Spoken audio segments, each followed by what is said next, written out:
फिर जो second practical करना है वो क्या करना है, इस क्रैंक शाफ्ट की WOT निकालना। इस क्रैंक शाफ्ट में ये क्रैंक पिने हैं जहां पर कि पिस्टन फिट होता है, जहां पर कि पिस्टन फिट होता है ऐसे। ठीक है। अब क्या होता है, जब ये BDC पर जा रहा है तो क्रैंक का फेज 180 डिग्री हो रहा है, फिर 180 डिग्री से वो चेंज हो रहा है, फिर ये TDC की तरफ को आ रहा है। तो वहाँ पर यहाँ जो बेयरिंग लगे हुए हैं, जो ये प्रॉपर टॉर्क से बधा हुआ है, तो ये क्रैंक शाफ्ट को थोड़ा खुरचता है, एक खुरचन बल पैदा हो जाता है, शियर फोर्स। जब ये रॉक पोजीशन में हो है, रॉक पोजीशन क्या है, फेज चेंज हो रहा है, ये यहाँ से अब ये एक तो ये TDC पर मिलेगा, दूसरा ये बॉटम डेड सेंटर पर मिलेगा, एक टॉप डेड सेंटर पर, एक यानी कि सबसे ऊपर। जब पिस्टन वहाँ से फिर ऊपर नहीं जाके नीचे को आएगा तब भी ये थोड़ी देर खड़ा सा होगा, ऐसे आएगा। खड़ा सा होने में ये वाली जो ये चाल है इसकी कनेक्टिंग रॉड की, तो ये इस क्रैंक पिन को ग्राइंड कर देती है यूँ। इनके बीच में यहाँ देखोगे एक पतला सा ऑयल ग्रूव है ये, यानी एक छोटा सा होल है। इस होल के रास्ते लुब्रिकेंट चलता है। यह लुब्रिकेंट तार के टुकड़े देखोगे, ये क्रैंक शाफ्ट में भी ये होल हैं। ये होल इन होलों से अलाइंड होते हैं। यहाँ ये होल आपस में इस तरह से भी इंटरकनेक्टेड होते हैं। इसे मापने से पहले सबसे पहले इन होलों को साफ कर लेना है। यहाँ ऑयल डाल के इस पर एयर प्रेशर मार के इसे साफ कर लेते हैं। ठीक है, ये नहीं कि बस तार लेके खचोरना, इसको ज़्यादा नहीं है। पतली सी तार लेकर बहुत आसानी, बहुत सावधानी पूर्वक इसको साफ करना है इन ग्रुप्स को। यहाँ से जो ऑयल जाता है वो इधर से निकलता है, फिर ये इस होल से निकल के वो इधर जाता है ऊपर, ताकि यहाँ जो गर्मी पड़ रही है वह गर्मी वो ऑयल ले। पिचकारी मारता बहुत तेज़ी से, लंबी धार बना के यहाँ ऊपर, और वही थोड़ा छलक के इधर भी चलता है। जब क्रैंक घूमती है बहुत तेज़ी से तो जो ऑयल को भी स्प्लैश करती है वो, तब वही ऑयल ये सिलेंडर लाइनरों में पड़ता है। और जो ऑयल यहाँ अंदर पड़ रहा है वो इस गजन पिन को भी, इसके निचले वाले हिस्से को भी, ये क्या क्राउन है, सबसे ज़्यादा गर्मी यहाँ पड़नी है। यदि इसके नीचे ऑयल का स्प्रे नहीं किया जाएगा तो यह गल जाएगा और ये गल के इस सिलेंडर लाइनर को पकड़ लेगा। अगर ये होल बंद हो गया तुम्हारी गलती से, या इस पे जो सेल बेयरिंग फिट किया उसका होल कहीं और है, उस होल को इस होल के साथ अलाइन नहीं किया, तो यहाँ से ऑयल नहीं फेंकेगा ऊपर को। नहीं फेंकने से ये पूरा इंजन सीज हो जाएगा। इसलिए इंजन पे काम करते समय बहुत ही दिमाग को शांत रखना है और बहुत सोच समझ के करना। जल्दीबाजी में काम नहीं करना है, जल्दी का नाम शैतान का। तुम्हारी एक छोटी सी गलती से बहुत बड़ा नुकसान हो सकता है। ठीक है, तो जल्दबाजी बिल्कुल नहीं करनी है, बहुत सावधानी पूर्वक काम करना है। इस क्रैंक के जो इन क्रैंक पिनों पे और मेन जर्नल पे हीट ट्रीटमेंट के द्वारा एक केस बना दिया जाता है। केस हार्डनिंग होती है इसमें। केस हार्डनिंग कौन सी प्रोसेस है, जिसमें कि एक बाहरी सतह को मजबूत कठोर बनाया जाता है। अब इस पर जो बल पड़ते हैं, एक तो इस पर बेंडिंग मोमेंट रहती है, एकदम वर्टिकली बल पड़ते हैं इस पर, जो इस पर सीधा प्रभाव डालते हैं। तो इसके लिए इसमें लतक होनी चाहिए, इसकी टेंसाइल स्ट्रेंथ होनी चाहिए, पर यह कठोर भी होनी चाहिए। इसलिए इसका बीच वाला हिस्सा मुलायम रहता है और 1.5 mm की इसकी ये लेयर इस पर मेटल हार्डनिंग कर दी जाती है, केस बना दिया जाता है, केस हार्डनिंग कर दी जाती है।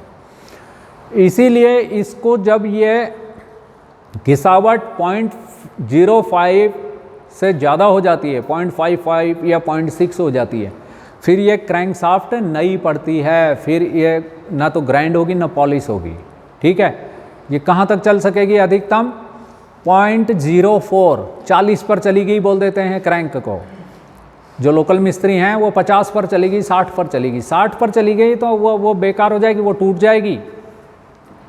ठीक है। तो ये घिसावट भी सब लुब्रिकेंट की कमी से होती है। और तुम्हारी ड्राइविंग प्रैक्टिस, किस तरह से एक्सेलरेट करते हो, कैसे ब्रेकों का प्रयोग कर रहे हो, टाइम पर इंजन ऑयल चेंज नहीं कर रहे हो, कूलेंट चेंज नहीं कर रहे हो, रेडिएटर में पानी है या नहीं है उसको देख नहीं रही हो, इंजन ओवरहीट हो रहा है, ओवरहीट होकर बंद हो जा रहा है, और ये प्रक्रिया बार बार हो रही है। क्यों हो रहा है वो बंद?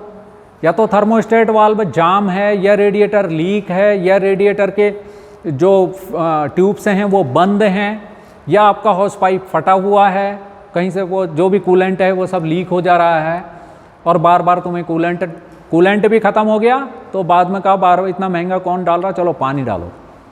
पानी इसलिए हटाया गया क्योंकि पानी एक तो ठंड में जम जाता है, दूसरा पानी के अंदर सबसे बड़ी बात क्या है कि वो जंग लगाता है, वो रेडिएटर की ट्यूब्स में भी जंग लगाता है, वो इंजन के सिलेंडर हेड में जो वाटर जैकेट्स हैं उसमें भी जंग लगा रहा है, जो ब्लॉक में वाटर जैकेट्स हैं उसमें भी जंग लगा रहा है, वो रस्टिंग कर रहा है।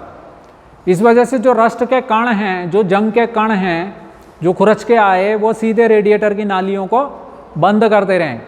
जो गर्म पानी है वो अपर टैंक में आ रहा है, उसके बाद वो छोटी पतली नालियों से नीचे को गिर रहा है, उससे हवा टकरा रही है तो वो पानी ठंडा हो जा रहा है। वह पानी फिर नीचे से वह इंजन के ब्लॉक के अंदर घुस रहा और गर्म होकर ऊपर से अपर टैंक में आ रहा। पर जब तब आएगा अपर टैंक में जब थर्मोस्टेट वाल्व खुला हुआ होगा। अब थर्मोस्टेट वाल्व को कभी चेक किया ही नहीं, कभी कूलेंट का लेवल सही डाला ही नहीं, और वो रखे रखे जाम हो गया, या उसे खुलने की ज़रूरत ही नहीं पड़ी। ठंडी जगह गाड़ियाँ चल रही थी, थर्मोस्टेट वाल्व खुला ही नहीं तो वो बंद अवस्था में जाम हो गया। अचानक से गाड़ी आई गर्म जगह पे यहाँ पर, लेकिन थर्मोस्टेट वाल्व जाम पड़ा है, इस वजह से भी इंजन ओवरहीट हो सकता है। इसलिए बहुत ध्यानपूर्वक किसी भी जब फॉल्ट को डायग्नोस करना है, कि फॉल्ट को डायग्नोस करना मतलब फॉल्ट को ढूंढना, पता करना कि क्या कारण है, क्यों ये ओवरहीट हो रही है। कई लोग क्या करते थे, वो थर्मोस्टेट वाल्व को निकाल कर फेंक देते, ऐसा नहीं करना चाहिए। थर्मोस्टेट वाल्व लगा हुआ होना चाहिए, यदि वो जाम है, नहीं खुल रहा है तो नया लाकर उसको थर्मोस्टेट लगाना बहुत ज़रूरी है। खैर उस पर बात बाद में करेंगे। अभी क्या होता है जब ये क्रैंक फेज चेंज करती है, इसी कारण ये सारी घिसावटें आती हैं इंजन में। जब इंजन ओवरहीट होके चलेगा तो ओवरहीट होने से क्या होगा कि जब भी किसी पदार्थ को गर्म किया जाता है तो उसके अणुओं की गतिज ऊर्जा बढ़ जाती है, जिस वजह से उसकी स्टेट, जो उसका स्टेट है वो बदल जाता है। अगर वो सॉलिड है तो वो लिक्विफाइड होने लगता है, बर्फ गलने लगती है, इसी तरह से मेटल भी गलने लगता है। जब मेटल गलने लगेगा तो वो कमज़ोर हो जाएगा, और उस पर अगर ये खुरचन बल कार्य कर रहे हैं, जो शियर फोर्स पैदा हो रही है टर्निंग के टाइम पर, फेज चेंजिंग के समय पर, तो उस वजह से ये इस जगह पर घिसावट हो जाती है। तो घिसावट कहाँ कहाँ पर होगी? क्रैंक पिनों में होगी और मेन जर्नल में होगी। मैंने तुम्हें जब थ्योरी की क्लास में बताया था, इन क्रैंक पिनों की मोटाई कितनी रखी जाती है? कितनी रखी जाती है? ये 55 to 65% of engine bore dia. Engine का बोर डाया जितना है उसका 55 से 65%। पेट्रोल इंजनों में 55%, 56 भी हो सकता है, 57 भी हो सकता है। 55 यानी 55 से 65%। डीजल इंजनों में क्योंकि उसकी थर्मल इफिशिएंसी बहुत ज़्यादा होती है, वॉल्यूमेट्रिक इफिशिएंसी भी ज़्यादा होती है, उसका टेम्परेचर भी ज़्यादा होता है, और वो टर्बोचार्ज्ड इंजन है। टर्बो क्या कर रहा है कि वह इस सिलेंडर के वॉल्यूम से ज़्यादा हवा उसके अंदर डाल दे रहा है, ताकि उसकी वॉल्यूमेट्रिक इफिशिएंसी को बढ़ा रहा है वो। इस वजह से जो टर्बोचार्ज्ड इंजन है लगभग 20% ज़्यादा पावर देते हैं, और लगभग 5% से भी ज़्यादा उनकी फ्यूल इकोनॉमी होती है। इसीलिए डीजल इंजन ज़्यादा एवरेज देते हैं। समझ में आ रही बात? डीजल इंजन ज़्यादा एवरेज इसलिए देते हैं कि गर्म हवा के ऊपर फ्यूल का स्प्रे होना है। फिर आजकल की जो टेक्नोलॉजी यूज हो रही है वो मल्टीपल इंजेक्शन की है।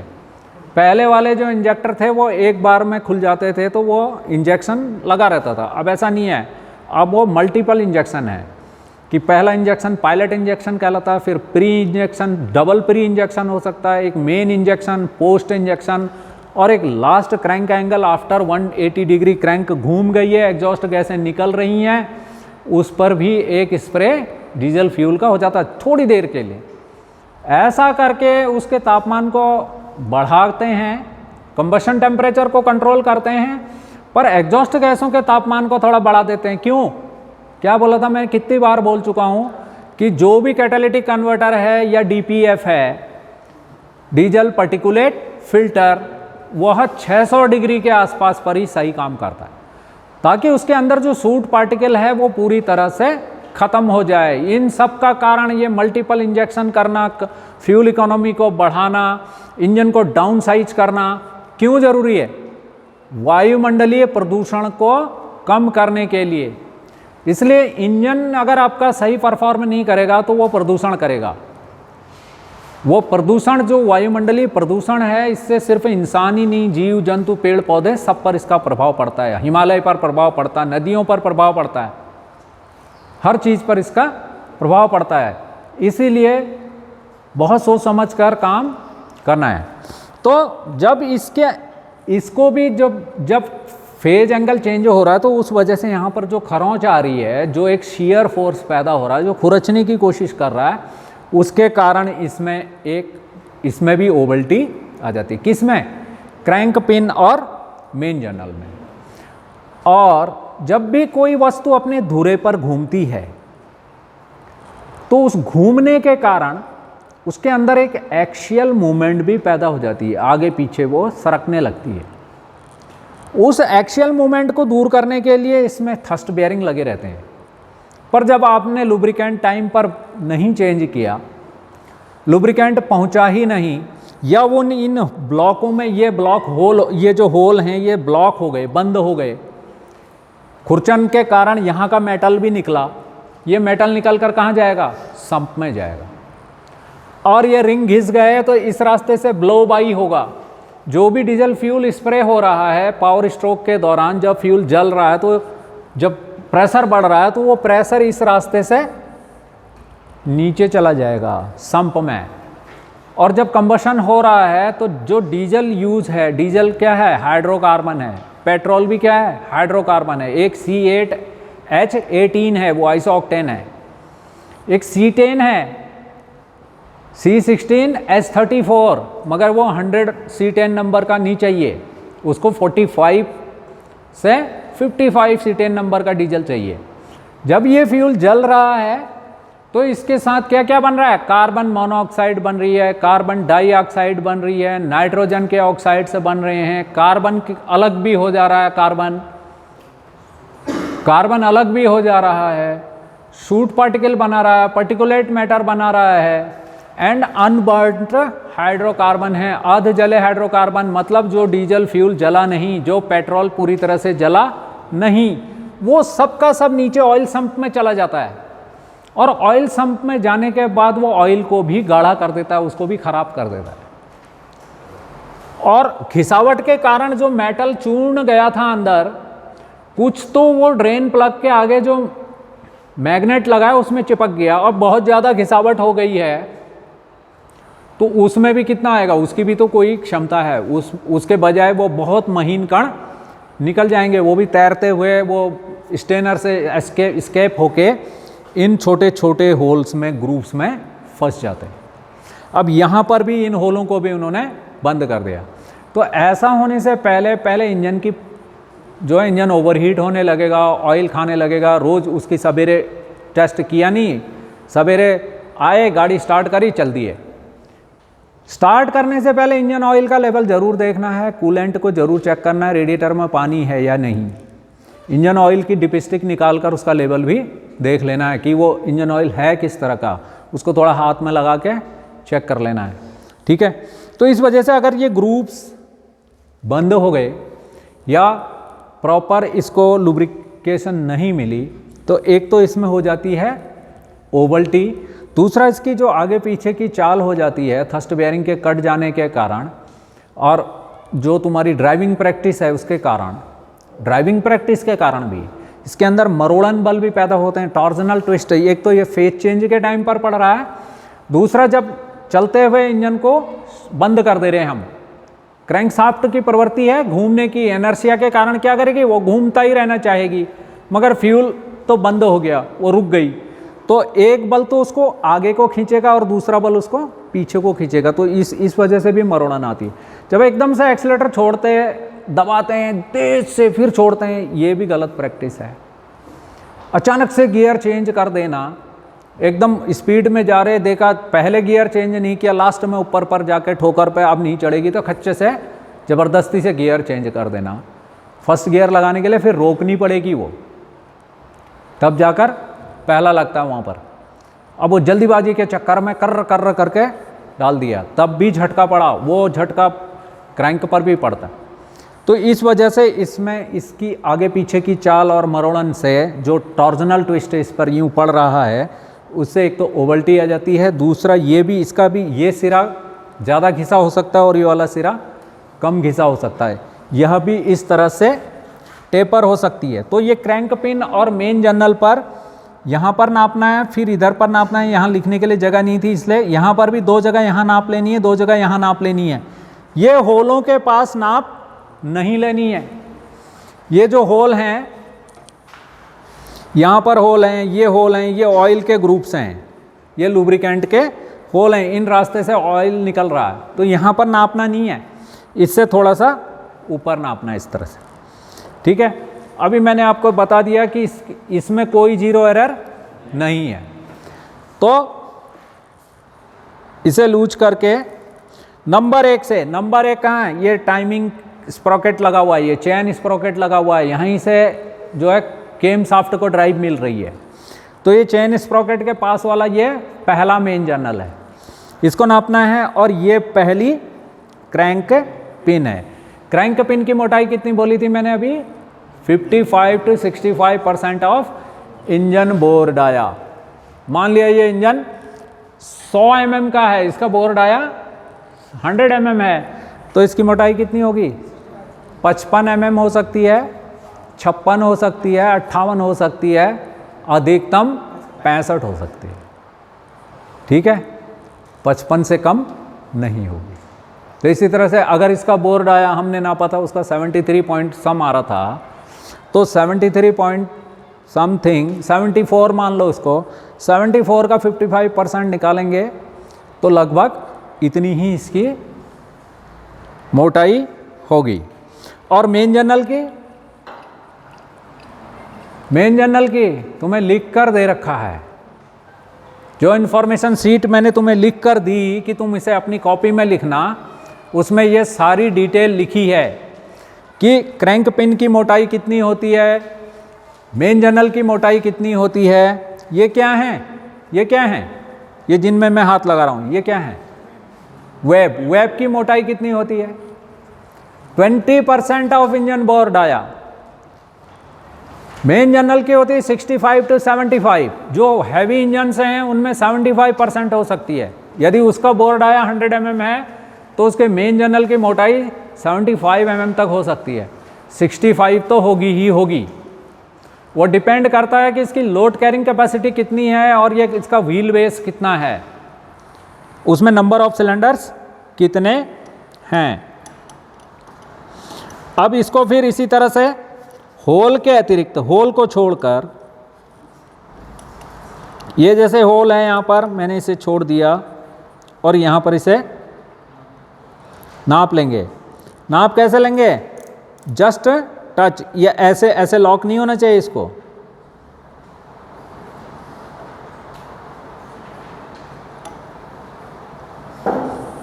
अब हम इसे यहाँ पर लॉक कर देते हैं।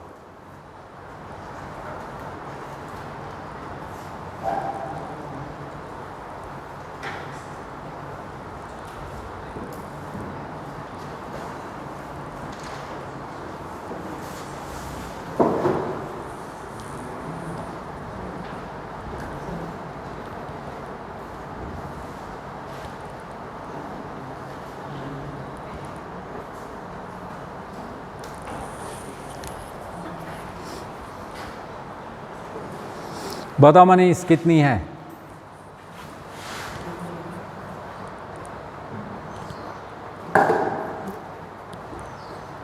50।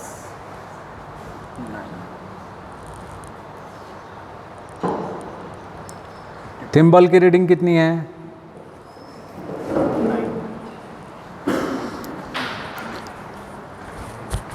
कोई सब डिवीजन है? मेन डिवीजन 50, सब डिवीजन कुछ नहीं है, नील है, और थिम्बल डिवीजन है 9 मतलब 0.9, तो इसकी मोटाई कितनी हो गई? 50.09। और इंजन का बोर डाया कितना निकला था? कल नाप रखा तुम लोगों ने, कितना निकला था? तुम्हारे पास एक्यूरेट रीडिंग है उसकी 73.64। ये तो है इसका बोर डाया, ठीक है। और क्रैंक पिन की मोटाई निकली हमारी 50.09। अब बताओ ये कितना परसेंट है?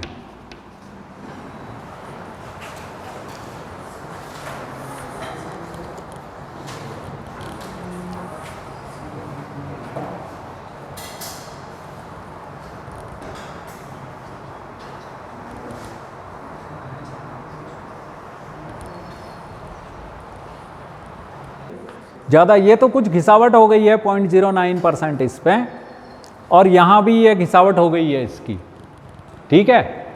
तो ये लगभग 70% ऑफ इंजन बोर डाया, ठीक है। Crank pin number 2, crank pin number 3, crank pin number 4, चारों क्रैंक पिनों को नापना है, तीनों मेन जर्नल्स को नापना है, 3-4 जगह पर नापना है। उसी तरह से इस जगह नापोगे और इस जगह नापोगे, जो भी बड़ी माप आएगी उससे छोटी घटा दोगे तो ये क्या निकलेगी? टेपरनेस निकलेगी। और जब इस तरह से नापोगे, होल को छोड़ दोगे और ऐसे ए बी पे नापोगे, सी डी पे नापोगे, ई एफ पे नापोगे, एक आध पॉइंट और निकाल लेना आप अपने हिसाब से, तो इसमें से सबसे बड़ी माप से सबसे छोटी माप को निकाल दोगे, घटा दोगे तो निकलेगी ओवल टी। और अगर ये ए बी और सी डी के बीच का अंतर निकलेगा इसका टेपरनेस। कितना निकला इसको हम चेक करेंगे और उसके बाद पता करेंगे कि ये घिसावट टोटल कितनी हुई है। और यह 0.04 से यदि ज़्यादा है तो फिर ये क्रैंक ना तो टर्न होगी ना पॉलिश होगी, कुछ नहीं होगा। ये क्या होगा? ये बदली जाएगी, ठीक है। It's enough for the day. आपने कल ये दोनों प्रैक्टिकल करने हैं, उसके बाद केम हाइट को नापना है, ये केम जर्नल्स को नापना है, बहुत सारे प्रैक्टिकल बाकी हैं इंजन से रिलेटेड, फिर उसके बाद कूलिंग सिस्टम से, फिर उसके बाद हम फ्यूल सिस्टम में जाएंगे, वहाँ इंजेक्टर ओवरहॉलिंग और जर्क टाइप फ्यूल पंप को खोलेंगे। रोटरी टाइप फ्यूल पंप यानी वो डिस्ट्रीब्यूटर टाइप का VE डिस्ट्रीब्यूटर टाइप पंप है हमारे पास, उसको भी हम अच्छी तरह से देखेंगे। Okay, have a great day.